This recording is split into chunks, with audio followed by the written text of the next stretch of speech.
নমস্কার, প্রত্যেককে জানাই আমার আন্তরিক অভিনন্দন।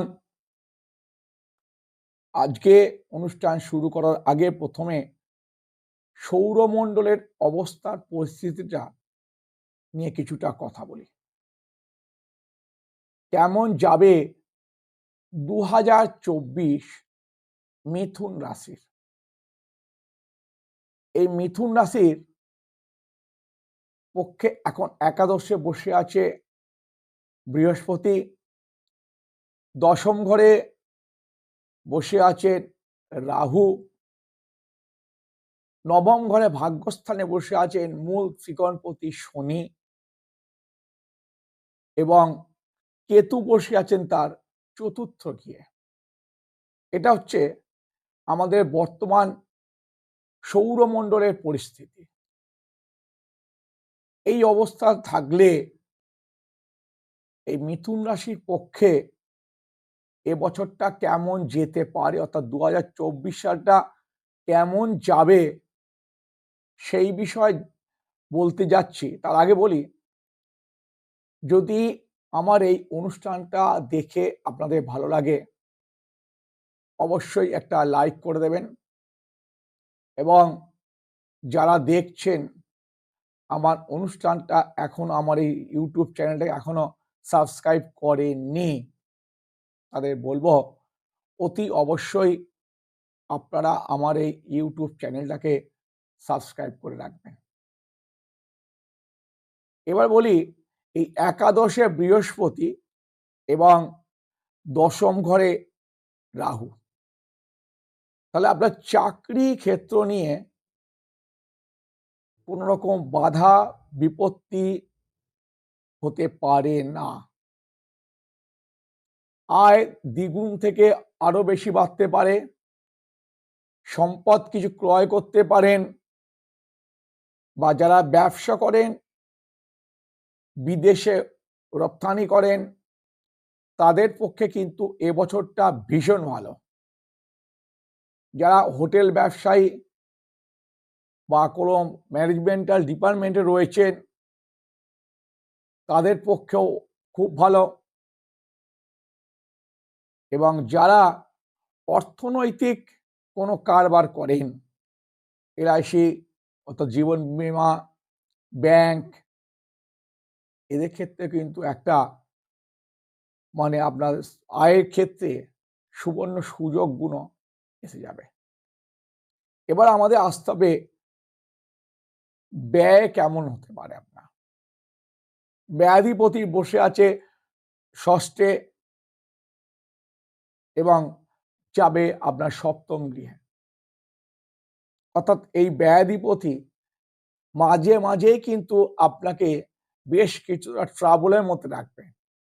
অর্থাৎ এমনিতেই আপনার দ্ব্যর্থক প্রকৃতি, বায়ুকারক, অসম্ভব রকম চিন্তা, বিবর্ষ রকম ভুলভাল চিন্তা মানুষের মধ্যে, মানুষের মনের মধ্যে যেসব চিন্তা আসে না, সেই সব ধরনের চিন্তা করে এই মিথুন রাশি। তাই দ্ব্যর্থক প্রকৃতি, অর্থাৎ একবার ভাবেন একটা আর একটা ভাবেন উল্টোটা। এই কারণবশত কিন্তু কিছু ব্যয় তারা ভুলবশত করে ফেলতে পারে। যদি সেখানটাতে আপনারা একটু নিজেরা সচেতন হয়ে থাকেন, তাহলে কিন্তু আপনাদের পক্ষে ব্যয় প্রবণতা থেকে মুক্তি লাভ করতে পারবেন। অর্থাৎ আয় যখন ভালো আছে, ব্যয়টাকে যদি আপনি রাখতে পারেন, তাহলে কিন্তু আপনাদের পক্ষে ২০২৪ সালটা অতিক্রম করা কোনো ব্যাপার নয় বা কোনো কষ্ট নয়। যেহেতু আয়ের ক্ষেত্রে স্বয়ং বৃহস্পতি বসে আছেন। এবার আসা যাক আপনার শিক্ষাস্থানটা কেমন হবে। প্রথমেই বলেছিলাম চতুর্থ গৃহে থেকে আমরা প্রাথমিক শিক্ষা ধরি, পঞ্চম গৃহ থেকে ধরি আমরা মাধ্যমিক শিক্ষা বা উচ্চ মাধ্যমিক শিক্ষা, এবং সপ্তম গৃহ থেকে ধরি আমরা হায়ার এডুকেটেড, অর্থাৎ ডক্টরেট, পিএইচডি, বিশ্ববিদ্যালয়ে পড়ে যারা তাদের জন্য এগুলো ধরা হয়। এখন চতুর্থ গিয়ে এই কেতু থাকার জন্য শিক্ষায় কিন্তু আপনাদের প্রাথমিক শিক্ষা ক্ষেত্রে আর কি কিছুটা বাধা প্রাপ্ত হতে পারে। কিন্তু যারা 8 এর ওপরে পড়েন অর্থাৎ মাধ্যমিক স্তর, বৃহস্পতি এই সমসপ্তম দৃষ্টি থাকায় পঞ্চম গৃহে যে সপ্তম দৃষ্টি দিচ্ছেন বৃহস্পতি, তাতে কিন্তু আপনাদের এই শিক্ষা স্থানটা খুবই ফলপ্রসূ হবে। আর ফলপ্রসূ হবে যারা উচ্চ থেকে উচ্চতর শিক্ষা লাভ করছে, বিদেশে পড়াশোনা করতে গেছেন, কোনো প্রকার গবেষণা করছেন, বিশেষ করে রাসায়নিক ক্ষেত্রে। রসায়নে যারা ছাত্রছাত্রীরা তাদের পক্ষে আরো বেশি করে শিক্ষা লাভের প্রবণতা বাড়বে এবং তার শিক্ষায় অবশ্যই কৃতকার্য হবে। কারণ শুক্র আপনার এবারে থাকছে সপ্তম গৃহে, অর্থাৎ সেইখান থেকে শনির এই দৃষ্টিও থাকবে, শুভ দৃষ্টি। এর ফল কিন্তু আপনাদের একটা শিক্ষার প্রবণতা খুব ভালো পাবেন। এবারে আসবো বিদেশ যাত্রা। হ্যাঁ, বিদেশ যাত্রাটাকে দুটো ভাগে ভাগ করুন, একটা প্রথম দিক, একটা দ্বিতীয় দিক। অর্থাৎ প্রথম দিকে 5 মাসের মধ্যে বলছি আমি,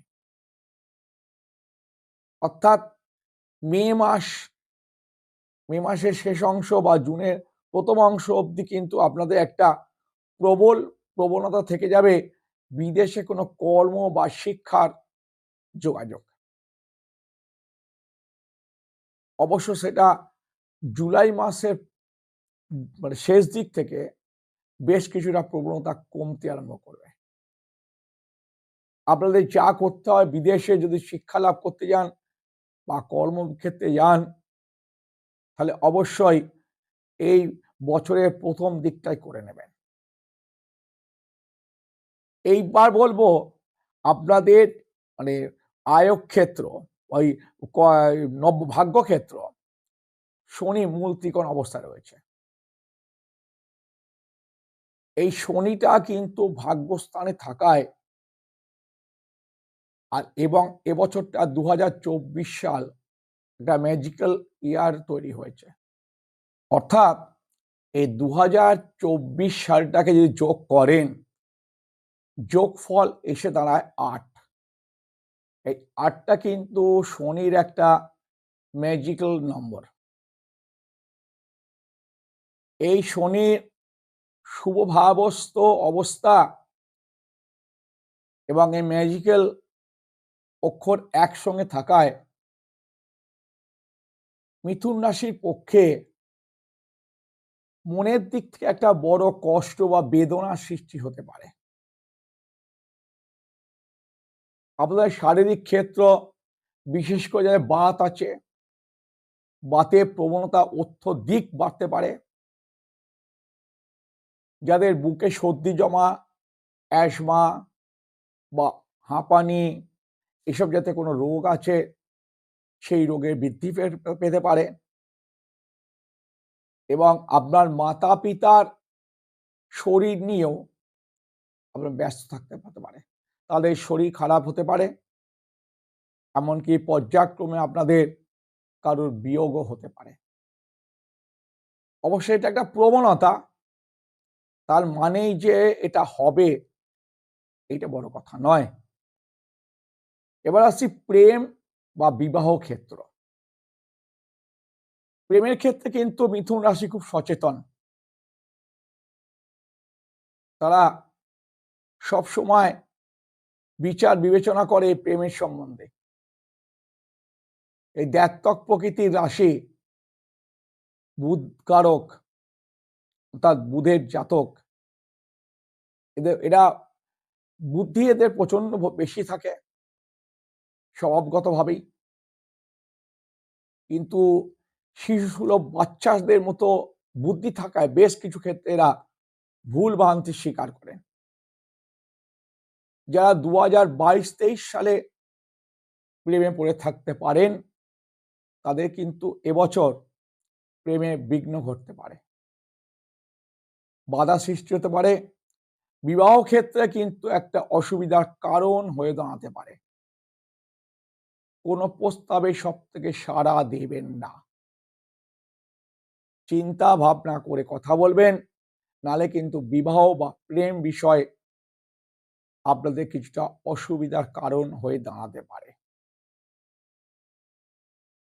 আর বলবো, যারা মানে মানে জন্মকালীন যাদের চতুর্থ গৃহে যদি কেতু থেকে থাকেন এবং এখনই কেতু আপনার চতুর্থ গৃহে এসে বসে আছে, তারা কিন্তু কিছুটা গৃহসুখ অর্থাৎ সংসারের থেকে ক্ষেত্রে কিন্তু কিছুটা বিমুখ হতে পারেন, অথবা যদি খুব ভালো দশা থাকে তাহলে কিন্তু এটা বেশ কিছুটা কেটে যাবে। আপনার খাদ্য সংক্রান্ত কোনো বিষয় নিয়ে লিভারের সমস্যা দেখা দিতে পারে। আর যেটা পারে মোক্ষম মাতা বা মাতুলালয় কোনো ব্যক্তির মৃত্যু হতে পারে। সেই বিষয় কিন্তু আপনাদের কিছুটা মানসিক ব্যাধিতে আক্রান্ত করতে পারে। তাহলে মাতার শরীর খারাপ নিয়ে আপনাদের ভোগা, পিতার শরীর নিয়ে ভোগা, এটা সারা বছর থেকেই যাচ্ছে। এবং শেষকালে বলি, মাতৃবিয়োগ হয়ে গেলেও আপনাদের ব্যাপারে কোনো দুশ্চিন্তা থাকতে পারে না। কারণ চতুর্থে কেতু বেশিরভাগ ক্ষেত্রে দেখা যায় মাতৃবিয়োগ বা মাতৃবিরোধ ঘটিয়ে দেয়। তারা মাতা পিতা নিয়ে খুবই অসুখ ভোগ করেন, সুখ তাদের থাকে না, এবং তারা ভালো কাজ করলেও তাদের দুর্নাম প্রচুর পরিমাণে রটে। শিক্ষা নিয়ে কোনো সমস্যা নেই, আগেই বলে দিচ্ছি আপনাকে। কারণ শুক্র আপনাদের যেভাবে ঘুরে বেড়াচ্ছে এবং শনির দৃষ্টি, শুভ দৃষ্টি থাকায় কিন্তু আপনাদের শিক্ষা ক্ষেত্রে কোনো অসুবিধা হবার কারণ নেই। চাকরি আয়ের ক্ষেত্র নিয়ে আপনাদের কোনো বাধার সম্মুখীন হতে হবে না। শুধু সংসার জীবনটাকে একটু শান্তি বজায় রাখুন। ইচ্ছে করলে মানুষেরা করতে পারে, যারা বিবাহ করেননি তাদের এই ব্যাপারে কোনো চিন্তাও কারণ নেই, এবং তারা কর্মক্ষেত্রে যারা করছেন তাদের জন্যে খুবই শুভ খবর রয়েছে। খুব ভালোভাবে কাটুক আপনাদের এই বছরটা, সমস্ত বাধা বিঘ্ন থেকে দূরীভূত হন, এই আশা নিয়ে শেষ করছি আজকের অনুষ্ঠান। ফিরে আসবো অবশ্যই অন্য কোনো এপিসোডে, অন্য কোনো রাশি বিষয়ে। আজকের মতো শেষ করছি। নমস্কার।